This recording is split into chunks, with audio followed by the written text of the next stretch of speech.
আমাকে সেদিনকে একজন চ্যালেঞ্জ করলেন, দাদা আপনি এই যে লিখছেন যে বাঙালিদেরকে আদর্শবাদী মুরগি বানানো হচ্ছে, বাঙালি পোলাপানদের আদর্শবাদী মুরগি বানানো হচ্ছে, তো যদি দেশে স্বাধীনতা সংগ্রামের আন্দোলন না হতো, ভারত যদি স্বাধীন না হতো, আপনি এই যে কথা বলার স্বাধীনতা, বাক স্বাধীনতা পেয়েছেন, সেটা কোত্থেকে পেতেন?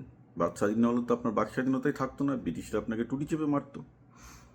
আমি একটু মনে মনে হাসলাম। কেন হাসলাম? কারণ আমাদের যে ইতিহাস পড়ানো হয় বাচ্চাদের স্কুলে বইতে, তাতে ব্রিটিশদেরকে ভিলেন করে দেখানো হয়, সেটা অর্ধসত্য। তো আসুন আমরা আজকে দেখি যে ব্রিটিশ আমলে না বর্তমান ভারতে মানুষের বাকস্বাধীনতা বেশি। আপনি ভাবছেন যে এটা আবার ডিবেটের বিষয় কি হতে পারে? না না না না, আপনারা ইতিহাস ব্রিটিশ ভারতের ইতিহাস কিছুই জানেন না। Let me speak about that. ভারতে ব্রিটিশদের দুটো পর্যায়ে আছে। একটা হচ্ছে কোম্পানি শাসন, যেটা সিপাহী বিদ্রোহের সাথে সাথে খতম হয়, ওটা দ্যাট ইজ 1757 থেকে 1857। কোম্পানি শাসন নিঃসন্দেহে বাজে ছিল। সেই সময় ভারতের জিডিপি ফল করেছে। আর সেই সময় ভারতে কিছুটা আইনের শাসন ছিল, কিন্তু সেই শাসনটা ছিল ডিসক্রিমিনেটরি, অর্থাৎ ব্রিটিশ এবং ভারতীয়দের মধ্যে যথেষ্ট ডিসক্রিমিনেশন করা হতো। ওই 100 বছর ভীষণ রকমের কলঙ্কিত, এবং সেটা ব্রিটিশ রেকর্ডেই আছে, প্রিভি কাউন্সিলে আছে। কিন্তু যখন মহারানীর শাসন শুরু হলো, ভিক্টোরিয়ার শাসন শুরু হলো, এবং ভিক্টোরিয়া ঘোষণাপত্র দিলেন যে তার অধীনে সমস্ত প্রজা, সে ব্রিটিশ হোক ভারতীয় হোক, সবাই সমান, কোর্ট সবাইকে সমানভাবে ট্রিট করবে, সেই 90 বছর অর্থাৎ 1857 থেকে 1847-এর যদি আমরা ইতিহাস 1947 ভারতের স্বাধীনতার সময় পর্যন্ত যদি আমরা ইতিহাস দেখি, আমরা দেখব, এবং আমি কনভিন্সড যে আজকে বর্তমান ভারতে যে মানুষের বাকস্বাধীনতা আছে, তার থেকে ব্রিটিশ আমলে ভারতের স্বাধীনতা সংগ্রামীদের, যারা ব্রিটিশ শাসনের সমালোচনা করত, তাদের বাকস্বাধীনতা বেশি ছিল। And I am putting this on record, এবং লেট মি এক্সপ্লেইন মাই ডিফেন্সিভ পয়েন্ট। প্রথমে আসুন আমরা দেখি 1893 বাল গঙ্গাধর তিলককে জেলে পাঠানো হলো, কারণ তিনি ব্রিটিশ রাজের সমালোচনা করছিলেন। আপনি জানেন এটা বোম্বে হাইকোর্ট থেকে অর্ডারটা দিয়েছিল। ভারতীয়রা সেখানে দমে যায়নি। প্রিভি কাউন্সিলে বলা হলো যে এটা কি করে হয়, একটা মানুষের সরকারকে সমালোচনা করার বাকস্বাধীনতা কেন থাকবে না? প্রিভি কাউন্সিল বোম্বে হাইকোর্টের রায়কে সমালোচনা করে যে এই রায় দেওয়া বোম্বে হাইকোর্টের উচিত হয়নি।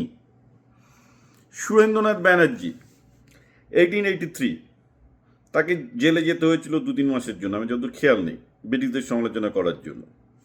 সেখানেও যথারীতি ভারতীয়রা রুখে দাঁড়ায়। বিভিন্ন পত্রপত্রিকায় বলা হয় যে সুরেন্দ্রনাথ ব্যানার্জি তার কোনো বিপ্লবের কথা বলছেন না, তিনি ব্রিটিশ শাসনের কতগুলো বাজে দিকের সমালোচনা করেছেন। তাহলে তাকে কেন জেলে যেতে হবে? তার জেল মুকুব করে দেওয়া হলো। আমি এরকম আরও অনেক অনেক উদাহরণ দিতে পারি যে যারা অহিংসভাবে ব্রিটিশ শাসনের সমালোচনা করেছেন, অনেক ক্ষেত্রেই তাদের কোর্ট থেকে জেল টার্ম হয়েছে এবং পরে সেটা মুকুবও হয়ে গেছে, কিন্তু সেটা দিয়ে কিছু প্রমাণিত হয় না। আরও কয়েকটা মারাত্মক জিনিস আছে।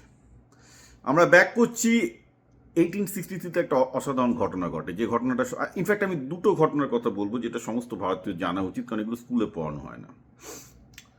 ক্যানিংয়ে, এখন ক্যানিং বলে যে জায়গাটা আছে, সেখানে একটা পোর্ট তৈরি করার পরিকল্পনা হয় সিপাহী বিদ্রোহের 4 বছর বাদে, কারণ কলকাতা বন্দরের নাব্যতা কমে যাচ্ছিল। তো সেই সময় একটি ব্রিটিশ কোম্পানি পোর্ট ক্যানিং তৈরি করার লিজ নেয়, এবং সেখানে 6000 একর জমি অধিগ্রহণ করে, এবং সেই চুক্তিতে ছিল গভর্নমেন্টের সাথে যে তারা সেইখানে, মানে অবভিয়াসলি ওটা সুন্দরবনের জায়গা, সেখানে প্রচুর মাছ ওঠে, যে তারা সেখানকার মাছ ধরার ওপরও, মাছের যে ফিশারিজের ওপরও সম্পূর্ণ কর্তৃত্ব পাবে। অর্থাৎ ব্রিটিশের সাথে সেই ব্রিটিশ কোম্পানি যে তৎকালীন যে চুক্তি হয়, গভর্নমেন্টের সাথে ব্রিটিশ কোম্পানির যে চুক্তি হয়, যে তার বিনিময়ে তারা সমস্ত মাছ ধরার অধিকার পায় সুন্দরবনের ওই 6000 একর জায়গায়।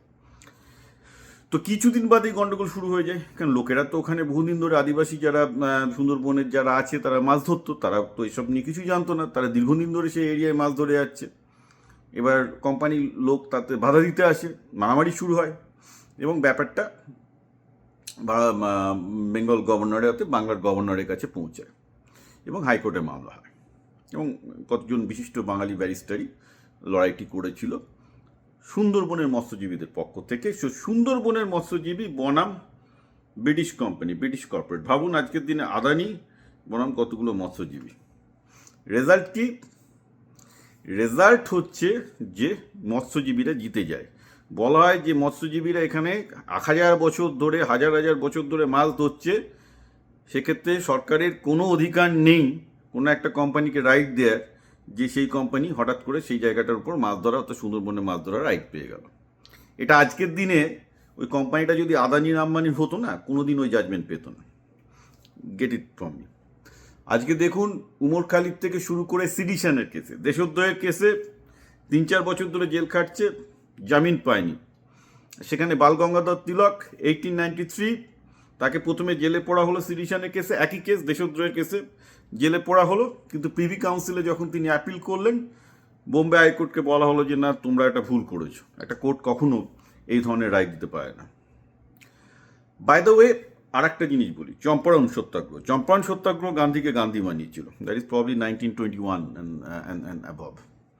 তো চম্পারণ সত্যাগ্রহে অ্যাকচুয়ালি গান্ধী আসার আগে কৃষকরা যেখানে নির্যাতিত হচ্ছে নীলকর সাহেব এবং বিভিন্ন রকম কন্ট্রাক্ট চুক্তির জন্য, কোর্ট কৃষকদের দুবার রিলিফ দিয়েছে। আমি এটা অন ডকুমেন্ট বলছি, গান্ধী আসার আগেই চম্পারণ সত্যাগ্রহে কৃষকদের আন্দোলন চলছিল, লিগ্যাল ব্যাটল চলছিল, বাংলার বেশ কিছু বিখ্যাত ব্যারিস্টার কৃষকদের হয়ে লড়ছিলেন এবং তারা কোর্ট থেকে যথেষ্ট ভালো জাজমেন্ট এনেছিলেন কৃষকদের রিলিফ দেওয়ার জন্য।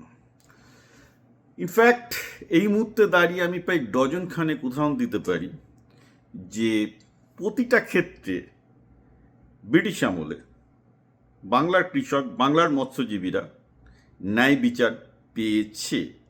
ইনফ্যাক্ট এটা দেখানো মুশকিল হবে যে স্পেসিফিক কোনো আইন ছাড়া বাংলার কৃষক বা বাংলার এরা 1987 পর, 87 আগে নয়, কোম্পানির শাসনে নয়, কোম্পানির শাসনেও কিন্তু স্বাধীনতা ছিল, আমি আসছি সে ব্যাপারে। বাট দ্য ফ্যাক্ট ইজ, আপনারা যদি মনে করেন যে বর্তমানে বাংলায় বাক স্বাধীনতা বেশি আছে, আমি রাজি নই। আমি অন্তত যদি ব্রিটিশ আমলের ইতিহাস এবং বাংলার যদি আমি বর্তমান ইতিহাস কম্পেয়ার করি, সিপিএমের আমল এবং তৃণমূলের আমল, যেখানে মানুষ রাজনীতির বিরুদ্ধে কথা বলতে ভয় পায়, শাসকের বিরুদ্ধে কথা বলতে ভয় পায়, আমি 100% গ্যারান্টি দিচ্ছি যে ব্রিটিশ আমল বেটার ছিল। আমার ঠাকুরদা মারা যান হচ্ছে 1984 বা 85, তিনি ব্রিটিশ আমল ভালো করে দেখেছেন। তা তখন আমি সবে পড়াশোনা করছি, আমাকেও তো সেই তখন স্কুলের বই, মানে প্রাইমারি স্কুল হাই স্কুলের বই পড়ছি, তখন দেখানো হচ্ছে ব্রিটিশরা ছিল খতরনাক বাজে লোক, ভারতদের ওপর অত্যাচার করতো, করতো। আর আমি জানতাম আমার ঠাকুরদার একটু ব্রিটিশদের প্রতি প্রীতি ছিল, কারণ উনি বরাবর বলেছেন যে না, ব্রিটিশ শাসন এখনকার থেকে বেটার ছিল।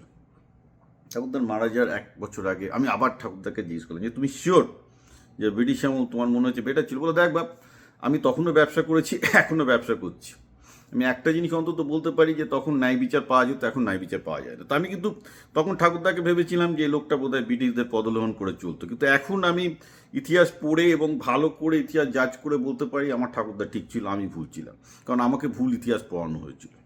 লাস্ট একটা জিনিস দিয়ে শেষ করি, এটা সবার জানা দরকার। আপনারা যদি এইসব মুর্শিদাবাদ, নদিয়া এইসব বেল্টে ঘুরে বেড়ান, দেখবেন যতগুলো ক্যানেল কাটা হয়েছে সেচের জন্য, যেগুলো ওখানকার মানে লাইফ লাইন, সেচের জল যেভাবে আসে, ক্যানাল, নদীর সাথে নদীকে যোগ দেওয়া যাতে বন্যা না হয়, যাতে জলটা সেচের কাজে লাগানো যায়, সব ব্রিটিশ আমলে হয়েছে।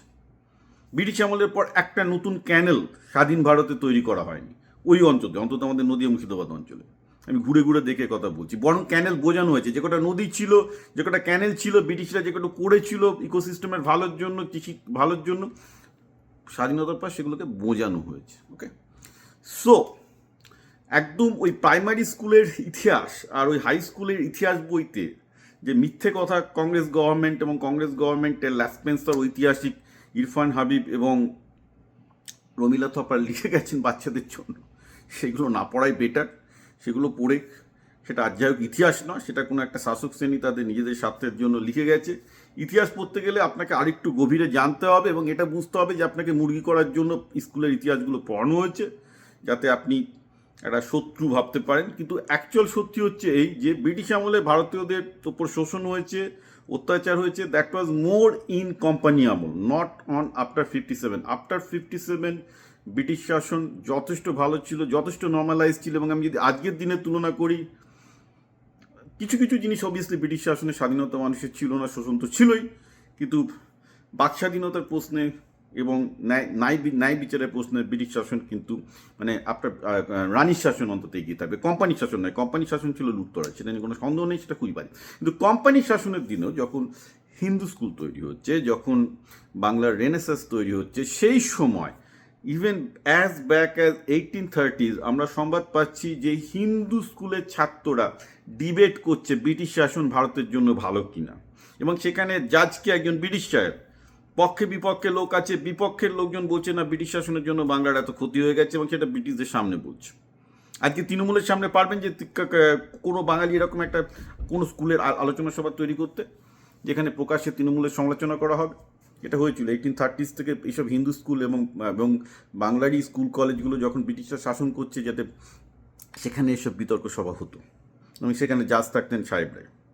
সুতরাং আপনি কি ইতিহাস পড়েছেন বইয়ে আমার কাছে গুরুত্বপূর্ণ না, ইতিহাস আর একটু গভীরে পড়ুন, আপনি জানতে পারবেন যে বর্তমান রুলিং পার্টিগুলো আপনাদের কিভাবে বোকা বানিয়েছে।